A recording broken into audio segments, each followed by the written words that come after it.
থেকে 2022। লর্ডন street I-PAC কর্ণধারের বাড়িতে ইডির তল্লাশি প্রতীক জৈন। সেই প্রতীক জৈনের বাড়িতে মুখ্যমন্ত্রীর সঙ্গে সিপি ডিসি সাউথ।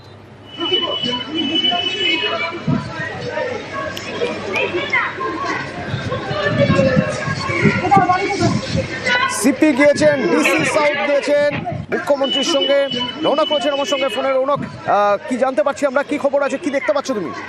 দেখো, একেবারে দিল্লির একটি মামলাকে কেন্দ্র করে ইডির তল্লাশি অভিযান এবং 7 নম্বর লর্ডন স্ট্রিট আইপ্যাকের কর্ণধার প্রতীক জৈনের বাড়িতে ইডি আধিকারিকরা সকালে প্রবেশ করেন এবং কিছুক্ষণ আগেই দেখা যায় মুখ্যমন্ত্রী মমতা বন্দ্যোপাধ্যায় তিনি কিন্তু সেই লর্ডন স্ট্রিটে প্রতীক জৈনের বাড়িতে প্রবেশ করেন এবং তার আগেই পুলিশ কমিশনার মনোজ বর্মা তিনিও আসেন এবং ডিসি সাউথ প্রিয়ব্রত রায় তিনিও এসেছেন। অর্থাৎ ইডির এই মামলাকে কেন্দ্র করে শহরের 3টি জায়গায় তারা তল্লাশি অভিযান চালাচ্ছে। তার মধ্যে অন্যতম এই আইপ্যাকের কর্ণধার প্রতীক জৈনের লর্ডন স্ট্রিটের বাড়িতে ইডির একটি টিম আর সকালেই ঢুকেছিলেন। তার কিছুক্ষণ পরেই ডিসি সাউথ প্রিয়ব্রত রায় ঘটনাস্থলে পৌঁছায়। তারপরে সিপি মনোজ বর্মা তিনিও যান এবং ঠিক কিছুক্ষণ আগেই 12টা 2 কি 3 নাগাদ মুখ্যমন্ত্রী মমতা বন্দ্যোপাধ্যায় তিনিও কিন্তু লর্ডন স্ট্রিটে সেই বাড়িতে পৌঁছেছিলেন। ইতিমধ্যে প্রচুর পুলিশ কর্মী গোটা এলাকায় মোতায়েন করা হয়েছে এবং DC south police commissioner Manoj Verma তারা সেখানে উপস্থিত রয়েছেন এবং মমতা বন্দ্যোপাধ্যায় কিছুক্ষণ আগেই লর্ডন স্ট্রিটে এই আইপ্যাকের কর্ণধার প্রতীক জৈনের বাড়ি সেখানে প্রবেশ করেছে। রৌনক সঙ্গে থাকো। অপর প্রতিনিধি সোমরাজ আছেন আমার সঙ্গে। সোমরাজ, কি খবর আছে তোমার কাছে? দেখো, ইতিমধ্যে মুখ্যমন্ত্রী মমতা বন্দ্যোপাধ্যায় আইপ্যাকের যিনি কর্ণধার প্রতীক জৈন তার বাড়িতে গেছেন এবং যেটা সূত্র মারফত জানা যাচ্ছে মুখ্যমন্ত্রী তার বাড়িতে গিয়ে কি কারণে তার বাড়িতে এনফোর্সমেন্ট ডাইরেক্টরেটের আধিকারিকরা অভিযান করছেন সেই বিষয় সম্পর্কে জানতেই গেছেন। তুমি জানো যে আইপ্যাক যা রাজ্য সরকারকে বিভিন্ন বিষয় নিয়ে পরামর্শ দেয়, পাশাপাশি শাসক দল তৃণমূল কংগ্রেসকেও বিভিন্ন বিষয় নিয়ে পরামর্শ দেয়। তার বাড়িতে কেন ইডি হানা দিয়েছেন সেই বিষয় নিয়ে জানতেই মুখ্যমন্ত্রী মমতা বন্দ্যোপাধ্যায় বাড়ি থেকে বেরিয়েই সরাসরি পৌঁছে গিয়েছেন প্রতীক জৈনের বাড়িতে।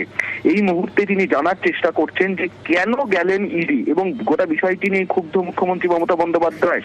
সকাল থেকেই দফায় দফায় তিনি খোঁজ নিচ্ছিলেন যে কি কারণে ইডি তার বাড়িতে হানা দিয়েছেন এবং গোটা বিষয়টি নিয়ে ক্ষোভ প্রকাশ করে মুখ্যমন্ত্রী মমতা বন্দ্যোপাধ্যায় সরাসরি চলে যান তার বাড়িতে, যেই বাড়িতে বর্তমানে ইডি হানা দিচ্ছেন, যে বাড়িতে রয়েছেন বর্তমানে প্রতীক জৈন, সেখানেই তিনি পৌঁছে গিয়েছেন এবং যেটা জানা যাচ্ছে তিনি প্রতীক জৈনের সঙ্গে কথা বলার চেষ্টা করছেন গোটা বিষয়টি নিয়ে। যদিও ইডির আধিকারিকরা প্রতীক জৈন এবং তার বাড়ির যারা সদস্যরা রয়েছেন তাদেরকে একটি আলাদা জায়গায় রাখা হয়েছে এবং মুখ্যমন্ত্রী ইতিমধ্যেই তাদের বাড়ির কাছে পৌঁছে গিয়েছেন।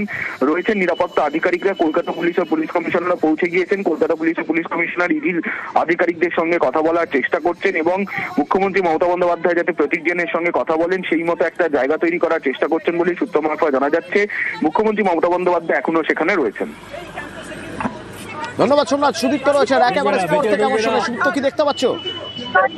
দেখো, এই মুহূর্তে এখানে প্রতীক জৈনের যে বাড়ি এবং সেই বাড়িতে যেখানে ইডির তল্লাশি চলছে সেখানে কিন্তু মুখ্যমন্ত্রী মমতা বন্দ্যোপাধ্যায় তিনি কিন্তু পৌঁছে গিয়েছেন এবং যেটা দেখা যাচ্ছে এখন কেন্দ্রীয় যে নিরাপত্তা সেই নিরাপত্তা যেমন রয়েছে, পাশাপাশি রাজ্য পুলিশ নিরাপত্তা রয়েছে এবং যেটা তুমি দেখছিলে যে বাড়ি বাড়ি খোঁজ নিচ্ছিলেন মুখ্যমন্ত্রী মমতা বন্দ্যোপাধ্যায় এবং উদ্বেগ প্রকাশ করছিলেন এবং সেই মতোই দেখা গেল যে বাড়িতে একেবারে তল্লাশি চলছে সেইখানেই কিন্তু পৌঁছে গেলেন মুখ্যমন্ত্রী মমতা বন্দ্যোপাধ্যায়। ইতিমধ্যে তিনি বেরোবেন তারই একটা তোড়জোড় চলছে এবং তিনি বেরোচ্ছেন, তুমি দেখতে পাচ্ছ সেই ছবি। মুখ্যমন্ত্রী মমতা বন্দ্যোপাধ্যায় তিনি কিন্তু বাড়ি থেকে বেরোচ্ছেন।